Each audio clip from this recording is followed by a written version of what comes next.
Welcome. Could I offer you a glass of wine? Just kidding.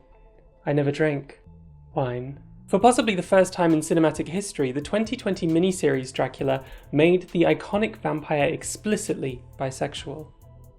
Or did it? Twitter, the most productive place in the world to settle an argument, blew up, with some people scandalised that Dracula should be anything other than straight, while others insisted that he'd always been bi. So let's take a look back at the legend of Dracula and the male vampire, and see whether he really is bisexual. If I described a handsome, aristocratic man in the early 1800s with a voracious bisexual appetite who drank from a human skull, you might have imagined I was describing something out of an Anne Rice novel. But no, I'm describing Lord Byron. It's time to spill some 19th century tea. In 1816, Lord Byron went into exile, leaving England behind and spending his remaining years in Europe. Byron was a player, to say the least. He'd cheated on his wife, he was caught up in scandal, and he was in debt. When he left England, he wasn't in great health and decided to bring a twink of a doctor with him. At first, Byron got along just fine with Dr. John Polidori, who was only 20 at the time, but after a while staying in Geneva, tensions grew. That dreary summer in 1816 led to one of the most famous or infamous events in literary history. Back home in England, Claire Clairmont, with whom Byron had had an affair and gotten pregnant, really wanted to visit the guy she considered her beau. She convinced her stepsister, a woman named Mary Godwin, and Mary's fiancé, a man named Percy Shelley, that they should all go to Geneva for a summer holiday. One dreary night in Geneva, the four friends, and Dr. John Polidori, decided to play a game. They would each write a story. A ghost story. Polidori apparently told an embarrassingly bad tale about a woman with a skull for a head, but Mary, soon to be Mary Shelley, came up with the story of a man named Frankenstein and the monster he created. And Lord Byron told the story which would become one of the most defining pieces of literature on the vampire in history. But unlike Mary Shelley's Frankenstein, Byron did not turn his short story into a novel. In fact, it was Dr. Polidori who would be the one to publish this story as a novella. Polidori was a young man of 20 and he looked up to Byron. Byron was 28, very famous, very sexy, notorious for his womanizing and occasional manizing. Until Geneva, Polidori had had most of Byron's attention all to himself, which was terribly exciting for him, but Byron was much more excited by the other people in his little gang. Finally fed up with Polidori, Byron sacked him, and the young doctor came back to England all alone. The Vampire by John Polidori is a short story about a young man who meets a slightly older aristocrat and goes travelling across Europe with him, but this man is inappropriately interested in the fairer sex. As it turns out, this man is a creature called a vampire. The name of the vampire is Lord Ruthven. Now, an ex-girlfriend of Byron's had recently published a novel with a character parodying Byron named Lord Ruthven, and people knew exactly who this character was meant to be. So when Polidori published a story about a sexy vampire named Lord Ruthven, everyone knew to imagine Lord Byron. To make matters worse, the story was initially accidentally credited to Lord Byron, which upset both Byron and Polidori. What made Polidori's story unique was that for the first time the vampire was a member of high society. He wasn't some prowling monster in the shadows. He was sexy and opulent and reflected real-life scandal. So the first modern vampire was based on a notorious bisexual. Maybe not the kind of guy we would want to call a bisexual icon, but a bisexual nevertheless. One known for promiscuity and seducing men and women significantly younger than himself. And the story was written by a guy who rather resembles the vampire's victim in the story. 78 years after The Vampire was published, an Irish author named Bram Stoker would take inspiration from Polidori's story, as well as from the lesbian vampire novella Carmilla, for his own novel, Dracula. By the 1890s, the modern vampire myth already had very much a queer connotation. Now, before we get to Dracula, let's rewind a few years. Once upon a time, a lady named Florence, a real Victorian hottie, dated this guy Oscar Wilde. Oscar took her for a walk on the wild side, but in the end, he couldn't win her over. Florence instead fell for and married Wilde's acquaintance, Bram Stoker. The Wildes and the Stokers were family friends, and Oscar and Bram ran in the same circles and shared the same career. Wilde went on to make waves in queer history through literature and scandal, shockingly open about his attraction to not only women but also men, something which ultimately led to his very public conviction for sodomy. Just a few weeks after Wilde's conviction, his old friend Bram Stoker began work on his literary masterpiece, Dracula. Stoker's marriage was apparently a rather sexless one, and various letters as well as interpretations of his work have led some scholars to believe that he may very well have been what we would call gay. Stoker was a huge fan of Walt Whitman, who was himself a gay or bi daddy, in a similar way to Oscar Wilde really, and someone Wilde claims to have kissed. Stoker used to write letters to Whitman, and very clearly had a crush on the guy. I only hope that we may sometime meet, and I shall be able perhaps to say what I cannot write. I am naturally secretive to the world. I have read your poems with my door locked late at night. I have been more candid with you, have said more about myself to you than I have ever said to anyone before. I would like to call you comrade, and to talk to you as men who are not poets do not often talk.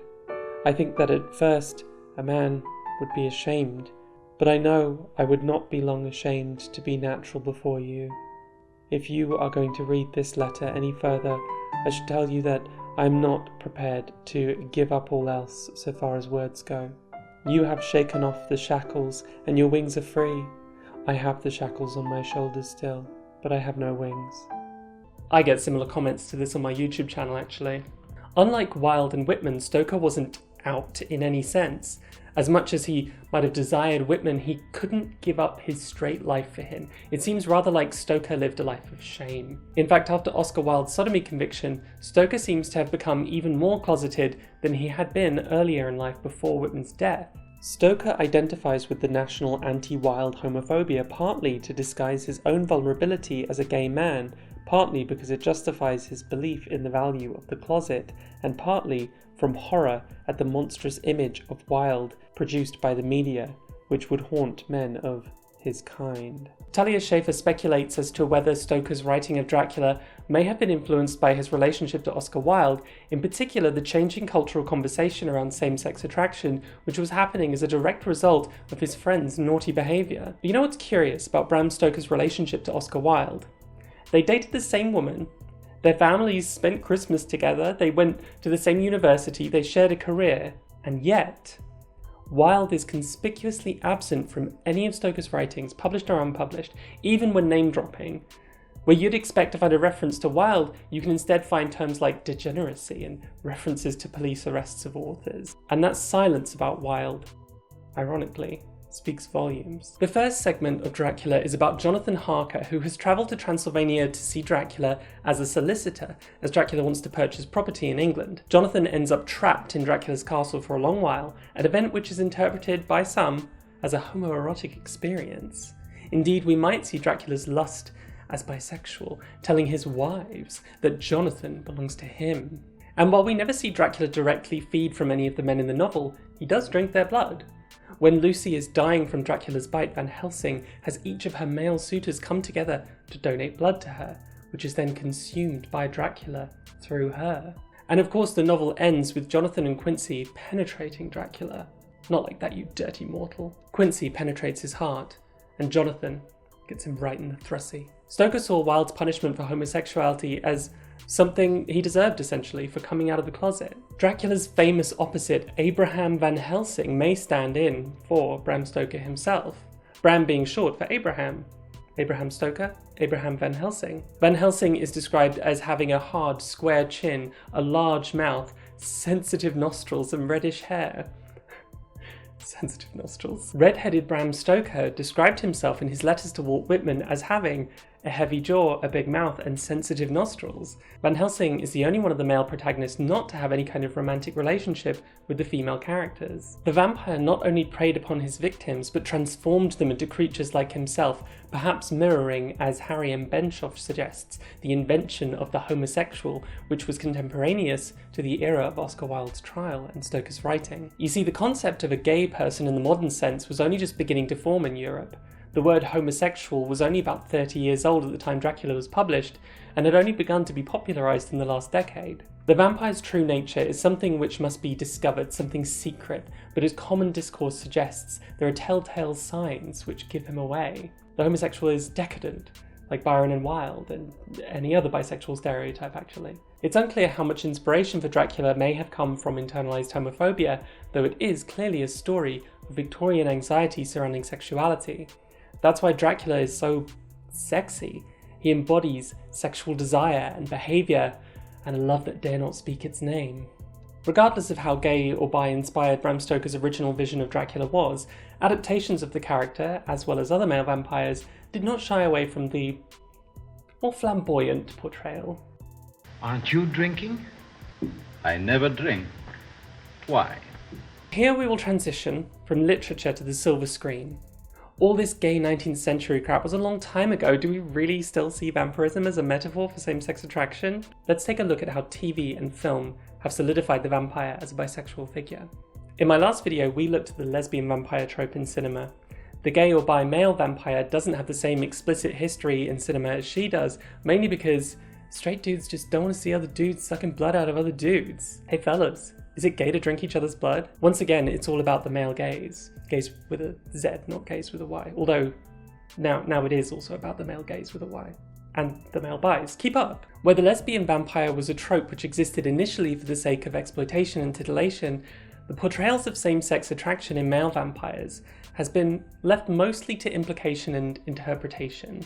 Whether directors are aware of Stoker's potential subtext in Dracula or not, male vampires often drink the blood of both men and women indiscriminately, though their interest in biting women may take visual precedent for the sake of the male gaze with a Z.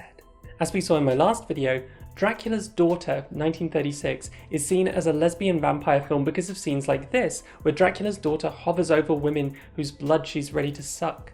You can see parallel scenes in 1931's Dracula. If this is gay, this seems pretty gay to me also. This scene results in Renfield calling Dracula master and eating bugs for the rest of the film. With kinks like that, would they even be allowed in Pride this year? But most of the time Dracula is into women. In 1958, Christopher Lee, aka Saruman, took on the mantle of Dracula, making the Count really and truly sexy for the first time. But after a whole film of seducing beautiful women, when Dracula is fighting Van Helsing, he just can't quite resist going in for a cheeky bite. Outside of Dracula films, male vampires were still, exploring alternative models of attraction. The Hunger co-starred David Bowie as Catherine Deneuve's lover. Though there was nothing sensual about his thirst for men, Maria Sanfilippo suggests that the casting of an actor who was still an out bisexual icon at the time was a wink to audience members in the know. You don't have to make Bowie's character explicitly bisexual if you cast Bowie for the character. The film also featured Susan Sarandon of Rocky Horror Picture Show fame, a film about giving yourself over to absolute pleasure, encouraged by a bisexual transvestite from transsexual Transylvania. 1987's The Lost Boys is a film adored by straight guys who want to be just as cool as the motorcyclist vampire punks, but it's obvious to a viewer in the know that the film has, to say the least, homoerotic undertones. The director of the film, Joel Schumacher, is himself gay, perhaps best known for giving Batman nipples. Schumacher's lingering shots on shirtless men distracting from the pretty girl who's meant to be the true love interest suggested the discerning eye of the more sophisticated viewer, it gay. The relationship between the main character, the target of this vampire gang, and the leader of the gang has been read by some scholars as erotic. What's-his-name must choose between a normal life with the pretty straight girl and the super cool mask-for-mask life with a bunch of hot young studs who like to drink the blood of other hot young studs. You are one of us, Michael! In 1994, the film adaptation of Anne Rice's classic Interview with the Vampire was released. Now, the vampire is often portrayed as a Byronic hero. Anne Rice's Lestat, specifically, is an example of a Byronic vampire. Once again, we must look back to Byron. While influential as a poet, his work and his life also inspired the character type of the Byronic hero. This character is handsome, brooding, world-weary, magnetic. Think Heathcliff from Wuthering Heights or Marvel's Iron Man from Marvel's Iron Man. I've always been fascinated by the vampire, the elegant yet evil Byronic figure. It's easy to say it's a metaphor for the outsider, the predator, anyone who feels freakish or monstrous or out of step but appears normal. Anne Rice's vampires revolutionised the modern view of the vampire, making him the hero or the anti-hero rather than the villain. Also making him, maybe not explicitly, but like, you can't miss it. Gay enough that Tom Cruise asked to have the movie version of Interview with the Vampire de-gayed a little bit. On the homoerotic content of my novels, I can only say what I have said many times, that no form of love between consenting individuals appears wrong to me. I see bisexuality as power. When I write, I have no gender. It is difficult for me to see the characters in terms of gender. I have written individuals who can fall in love with men and women. All this feels extremely natural to me. Undoubtedly, there is a deep protest in me against the Roman Catholic attitude towards sexuality. Even hopelessly heterosexual characters like Edward Cullen from Twilight are influenced by the Byronic, perhaps even specifically Rician vampire, though the Mormon equivalent, obviously. And just as a side note, even Edward Cullen embodies sexual anxiety, specifically the sex before marriage anxiety, men's sexuality versus women's. Even though Twilight avoids any explicit LGBT representation, the relationship to sexuality is hardly more modern than Dracula, but what if Dracula had been monogamous and married to Lucy when he bit her? Besides vampires obviously having come from this implicit bisexual and just generally sexual anxiety, the 1980s brought new connotations to this character. Blood, the diseases of the blood. The very name venereal diseases, the diseases of Venus, imputes to them divine origin, and they are involved in that sex problem about which the ethics and ideals of Christian civilization are concerned. Centuries ago, diseases were sometimes seen as the result of vampire attacks: pernicious anemia, porphyria, tuberculosis, cholera, plagues. People just didn't understand what these things were, and they blamed the vampire. As AIDS became more prominent in the public consciousness, our perception of blood, transmission, and male same-sex desire became conflated. The vampire had new frightening connotations beyond just Byronic bisexuality, harking back to the tradition of the vampire as plague. In The Hunger, a film which was released very early into the AIDS pandemic, vampire blood is quite literally an infection. Doctors put the blood under a microscope in a lab, and they can see the vampire blood violently taking over the victim's blood. This infection is shown to ultimately lead to a tragic end, with any of the lead vampire's partners aging rapidly to a painful death. True Blood features a virus called Hep V, which in the book is literally called Vampire AIDS, changed for the TV show probably to avoid the particularly offensive connotations. With the discovery of HIV and AIDS first associated with the lifestyles of gay men, blood became a source of horror not through images of splattered gore, but through the creeping threat of decay, and blood is the focus and sustaining drive of vampiric existence. While developing the film adaptation of Interview with the Vampire, director Neil Jordan commented that the screenwriting had been sidetracked by trying to equate vampirism with sexuality and AIDS. Supposedly that wasn't ultimately part of the final screenplay, but despite Tom Cruise's attempts to heterosexualize Lestat, the film feels very gay, in a very relevant tone for the era in which it was produced. Louis and Lestat create for themselves an almost heteronormative ideal of marriage while living in a plague-infested age. Because they are vampires, they are immune to disease and can even choose to save the girl they adopt as their daughter from it. To me, this feels almost like a fantasy version of gay life in the AIDS pandemic. There's a disease, but you're actually the only ones immune to it and can protect those you love from it. In 2008's True Blood, an extremely sexy show, vampires are shown to be pretty fluid with their sexuality. Creator Alan Ball even made a point of saying that most vampires are just inherently bi, which gives a whole other connotation to the idea of vampire AIDS and makes it very clear why it was renamed Hep V for the series. This conflation of vampire blood transmission with HIV transmission has really cemented a more modern connection between vampirism and male same-sex desire, even while not always making the sexual content very explicit. The 2019 comedy series What We Do in the Shadows makes light of the sexual fluidity of vampires, in particular with the character Laszlo. What We Do in the Shadows parodies the whole history of vampire cinema, and it does so wonderfully. For these characters to have been straight would have just felt out of place, and it kind of did in the original movie version, to be honest. I would argue that the reason vampires are now the heroes of their stories is because of the sexual revolution, because of gay rights. Louis and Lestat can be a family as vampires because men are legally allowed to fall in love and be a family now. The reason What We Do in the Shadows can parody that without being homophobic is because same-sex desire has been so normalized in our culture that the joke isn't, ew, gay, but isn't it funny how all vampires seem to be bi? So with all this behind us, 2 centuries of the modern vampire and a 21st century boom in portrayals of the male vampire as sexy, Byronic, bisexual heroes, Mark Gatiss and Stephen Moffat developed their 2020 adaptation of Bram Stoker's novel. I do not drink wine.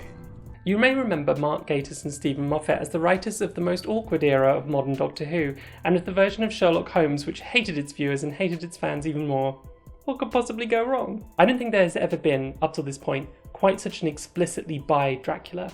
Where heterosexuality became acceptable explicitly in Dracula films by the 1950s and 60s, any same-sex desire remained more implicit. You get Dracula's lust for Jonathan Harker vaguely, but not in the same way you do for Lucy and Mina. But finally, Gatiss and Moffat have given us a version of Dracula which really taps into the core of Dracula's original themes of sexual anxiety. In an interview, Moffat even highlighted the Christopher Lee scene where Dracula gets horny for Van Helsing. This is a fully self-aware story co-written by a gay man, Mark Gatiss. The metaphor for Jonathan Harker's stay with Dracula as a homoerotic experience is still in this version, and in fact, the homoerotic implications are now explicit, not even subtextual, literally textual. I'm asking Mr. Harker if you had sexual intercourse with Count Dracula. We're treated to full-on flirting from Dracula, though written in a way more contemporary, self-aware manner. The vampire, as we talked about in the Lesbian vampire film, here is seen destabilising the heterosexual sanctity of marriage with Jonathan and Mina, and later Lucy and her suitors. Dracula is suave and seductive, and anyone seduced by this man is utterly doomed.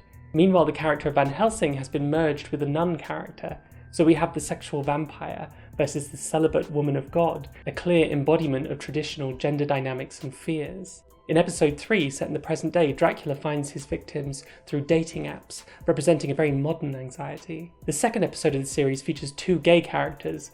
One of the 2 is married to a woman, clearly lying to her about his sexuality and the nature of their relationship, so of course it is he who betrays not only his innocent wife, but the man he loved, out of his desire for Dracula. Maybe it's not as simple anymore as an anxiety about the sanctity of marriage, as this guy can't even be faithful to the man he's having an affair with. Wait a second, is his name... Lord and Lady Riven. Yeah, his name is Lord Ruthven. He's named after the Lord Byron-inspired vampire from Dr. Polidori's vampire novella. He's meant to be a Lord Byron stand-in. These guys knew exactly the history they were paying tribute to, and its relationship to queer literature. People on Twitter went wild about how explicit Dracula's bisexuality seemed to be. Some people were apparently offended, but a lot of people were also super excited about it, saying, of course Dracula's bisexual, Dracula has always been bisexual. And co-writer Stephen Moffat soon replied, assuring us that, no, he's not bisexual. What? He's not bisexual, he's bi-homicidal. Right, so he's not having sex with them in those weird saucy moments where he's straddling the guys, he's just sucking their blood. It's completely different. So he's not bisexual, he's just bi-homicidal. But Lord Ruthven, the homoeroticism, Moffat, you know this is gay. You made this gay. No, I know what's happening here. Moffat is deeply aware that they made explicit the more subtle bisexual implications of the original story, and he's scared of getting in trouble for making the character bi. But honestly, why would we be offended about a bisexual Dracula? In this day and age? It's not like the world is still full of homophobes and biphobes who think of bisexuals as abusive, manipulative, sinful parasites.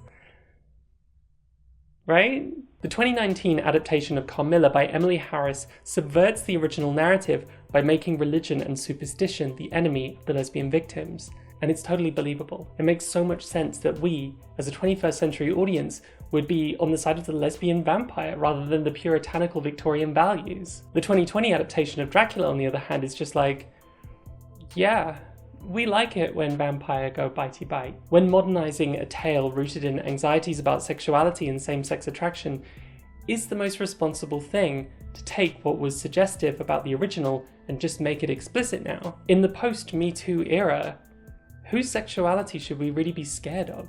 Is it gay men and bisexuals?